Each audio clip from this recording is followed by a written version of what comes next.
The same APC politicians who praised Mahmood Yakubu over the conduction of the 2023 presidential election, that Mahmood Yakubu did an excellent work. Now they are here to blame Humphrey Nwosu for not doing the right thing. So guys, we all know that the election that was conducted by Humphrey Nwosu has been said to be the most credible election ever conducted in this country called Nigeria. Now, this was the moment Oshiomole clashed with Igbo senators who proposed a bill for the immortalization of Humphrey Nwosu. I'm going to allow you to take a look at this. You can see the APC senators, you know, they are now bashing out at Humphrey Nwosu, but they are still the ones that will pressurize INEC chairman, you know, to do the wrong thing. We saw them praising Mahmood Yakubu that he did the perfect election in 2023, and they are here bashing out at Humphrey Nwosu. Anyway, guys, let me allow you to take a look at how Oshiomole attacked those who were proposing for Humphrey Nwosu's immortalization. Just take a look for yourself. Now that we are back to democracy, there is freedom of speech, even the freedom to lie. If Professor Nwosu had the courage, I emphasize courage as is being suggested here, to announce the winner and damn the consequences. After all, he who is not ready to die for something will end up dying for nothing. We cannot distort history in this Senate. We must be seen to have sentiments that reflect the average feeling of the average Nigerian. Professor Nwosu, when it mattered most, his courage failed him. And when you give national honors and recognition, you do so for people who have shown courage, who have paid the supreme price, or who were ready to pay that price. As a result of the action and inaction of Professor Humphrey Nwosu, I lost my immediate junior brother. He died right behind me for him refusing to do or carry out his duty as INEC chairman. Mr. President, many of my colleagues have stood up here and said he conducted the free and fairest election. There are three different meanings and three different interpretations that we should look at: conducting election, releasing results, and announcing results. Yes, he conducted the results, the election. Yes, school of thought said he releases all the results. But you and I know releasing results is not the same thing as announcing results. My house to come to these chambers, I ask God to guide my thoughts, to give me the will to speak the truth, and to service my conscience. I have listened and I've read through this two-page motion moved by a man I respect and I will always respect. But when it comes to facts, the written word, it will go into history. I want to be on record as saying the following. Paragraph 3 of this document, this motion, which says, quote, conscious of his courageous defense of the democratic electoral process during the 1993 presidential election that led to the famous June 12 slogan, which ultimately confirmed MKO Abiola as the winner of the election. This is manipulating and wrestling with the truth. June 12 became famous because Nigerians who voted and the elections result already announced, people were at liberty to do their calculation. But because the chief electoral officer failed to formally announce the figures and declare the winner, the Nigerian people on their own talk about, if you look at the media review, the man who is widely believed to have won the election, because the man who should have announced it failed to do so. The second paragraph, or the fourth paragraph, informed that he stood his ground during Nigeria electoral wishes and aspirations were realized, which culminated in June 12 being marked as a 30th Democratic Day due to his unwavering stand as an umpire. Sir, again, this is not correct. President Muhammadu Buhari, to his credit, decided, and may God bless him for that, said what Nigerians already knew, but coming from a city head of state and president that gave it the currency, he said everybody knew that MKO Abiola won June, election that was conducted on June 12th. Nigerians were really in pain because nobody is able to quote where Professor Nwosu announced the results. It is his failure to announce the result, whether under threat of or other whatever forces that prevented him from so doing, that Nigerians were unable to say that he was declared the winner. In fact, I was active in that struggle when we met with the late General Sani Abacha. He said the reason he decided to order the detention of MKO Abiola was that MKO Abiola proclaimed himself as the winner of the election and therefore as president. It was on that basis Abiola was arrested and he died in detention. If Professor Nwosu had the courage, I emphasize courage as is being suggested here, to announce the winner and damn the consequences. After all, he who is not ready to die for something will end up dying for nothing. We cannot distort history in this Senate. We must be seen to have sentiments that reflect the average feeling of the average Nigerian. Professor Nwosu, when it mattered most, his courage failed him. And when you give national honors and recognition, you do so for people who have shown courage, who have paid the supreme price, or who were ready to pay that price. Lastly, cognizance of the fact that Professor Nwosu laid a landmark foundation, blah, blah, blah, blah. This is the reason it is even more painful that you allegedly have all this courage to conduct elections. I'm on record as saying that Professor Nwosu and President Babangida fooled 18 million Nigerians that voted. Nwosu is not on record before his death as admitting that before I die, let me confess that there was a winner. You have 2 seconds remaining. Therefore, let me round up, Mr. President. I thank you for your this, because this is very important. If you couldn't, this is my last point, sir. I appreciate. This is my last point. So I want my in-laws to understand. If he was afraid of the gun, because we are under dictatorship, some people might say, well, but there were Nigerians who were protesting under the gun without minding the consequences. After the end of Babangida's tenure, the death of Abiola, the birth of the new democracy that produced President Bola Ahmed Tinubu, Obasanjo. Since then, I would have expected Nwosu to say, either on his birthday or on any special occasion, now that we are back to democracy, there is freedom of speech, even the freedom to lie. I would have expected Nwosu to be able to say, I could not declare these numbers. Now, on my record, Abiola won this election, but I was not able to announce that he died without confession. He died without confession. Cannot be rewarded. Thank you, Senator Osita. Cannot be rewarded. Senator Osita Ongu, you have the floor. Represent Enugu. And please, 2 minutes so that others will speak. 2 minutes. Mr. President, I'll be faster.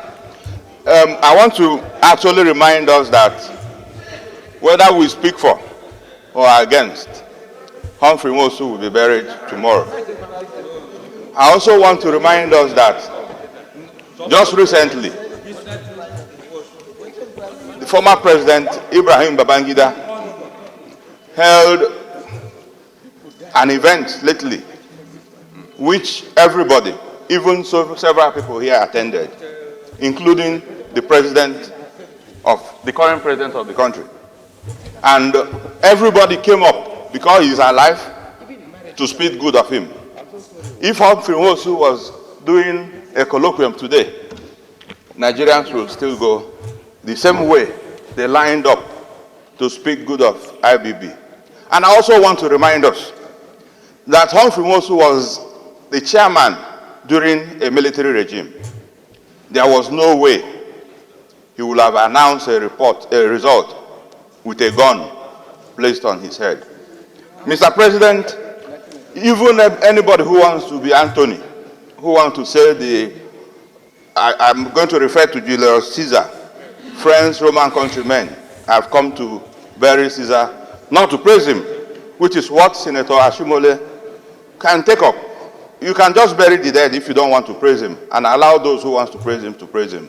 No matter how much we speak here today, it will not remove the fact that some of us see Humphrey Nwosu as a hero and needs to be immortalized. Mr. President, for the respect of the dead and for those who are mourning, who will bury this man tomorrow, I want to move, Mr. President, that we don't further debate this matter.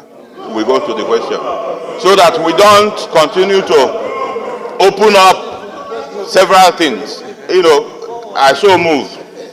Thank you. Any seconder?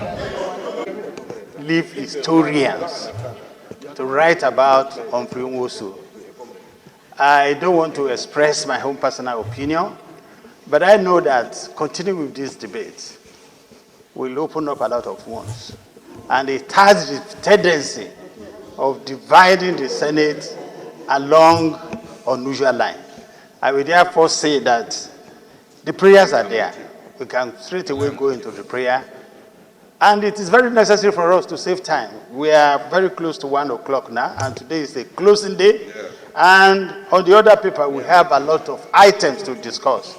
I will therefore seek your indulgence to stop the debate and allow us to move on. Please, those in favor of the motion.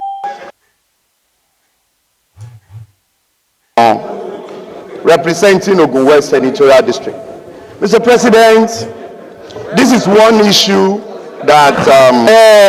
Look, let me say this for him. You say, where were you? His junior brother died.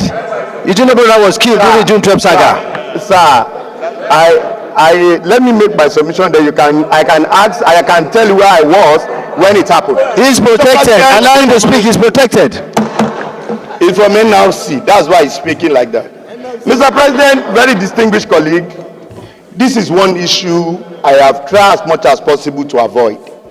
Yesterday, when my brother, Senator Abaribe, brought this matter up, I took up and said, no, I will not allow this to happen. Because he's about to remind me a very sad memory. And I'm speaking not along party line or ethnic or whatsoever, as I've watched and listened to the contribution thus far. Mr. President, very distinguished colleague, as a result of the action and inaction of Professor Humphrey Nwosu, I lost my immediate junior brother. He died right behind me for him refusing to do or carry out his duty as INEC chairman. Mr. President, many of my colleagues have stood up here and said he conducted the free and fairest election. There are three different meanings and three different interpretations that we should look at: conducting election, releasing results, and announcing results. Yes, he conducted the results, the election. Yes, school of thought said he releases all the results. But you and I know releasing results is not the same thing as announcing results. He failed at the critical moment when he's supposed to salvage this democracy. Today we celebrate Abiola or those people who have contributed to the success story of June 12 because they laid their life, they put their life on the line. If he is coward to withdraw in doing what is right at the critical moment, I think my brothers here should be fair enough.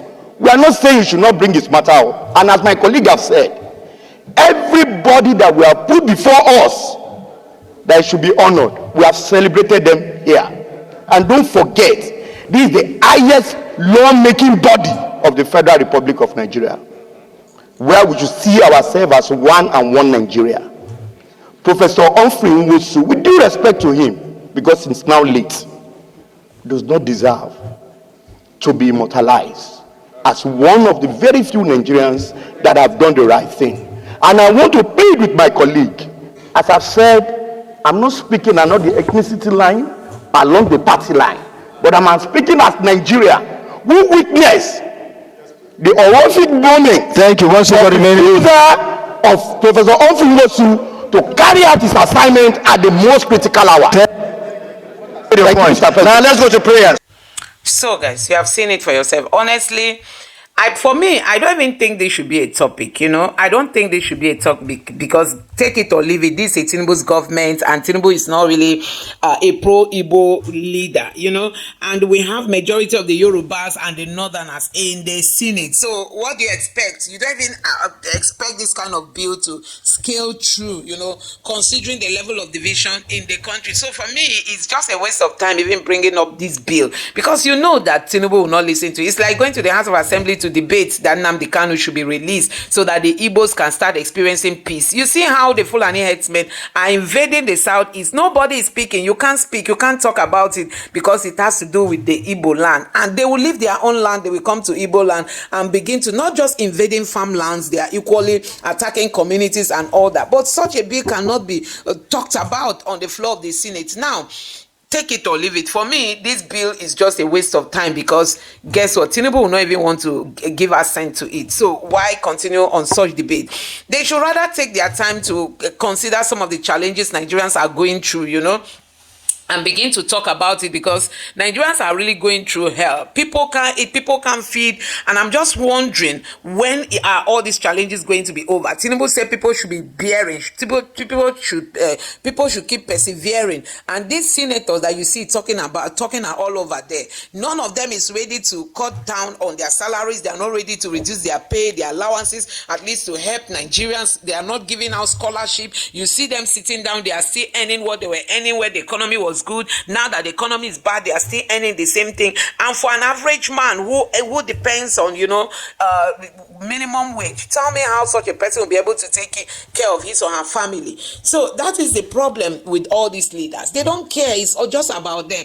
You can imagine them sitting down and debating on this. For me, this thing is just a waste of time. They should ignore it because being an Igbo man, you don't expect the Senate to pass anything that will be in favor of the Igbos. No, this Senate has been seen to be just for Nigeria. Is just for the south and the north and the southwest. You know, if you're a Yoruba man, good and fine. The north will lead, they will hand over to the Yorubas. The Yorubas will lead, they will hand over to the north. Every other tribe in this country is a second hand. So that's just what it is today. But it's really so impressive, as in it makes me happy to know that Igbo people do not even depend on politics to survive. You know, they've always lived their lives outside politics. So thinking that for the fact that you are just like, you know, ignoring the Igbos or the southeast that is going to affect the Igbos, that's a wrong thought or a wrong thinking. No, it will not affect them because guess what? The Igbo people have learned how to, you know, live their lives out of politics and outside of politics. So all these things will not mean anything. Immortalizing Humphrey Nwosu or not, for me, it's not even a priority. I think we should just discuss things that are better because why I'm saying it's not a priority, it's not as if the family will not be happy. They will, but guess what? He is an Igbo man. If this man was to be a Yoruba man, oh my God, you will see how people will begin to talk about the good side of him and they will ignore every other mistake that he made. You know, up to today, these are the same politicians corrupting the INEC chairman in Nigeria. They are now the one calling out Humphrey Nwosu.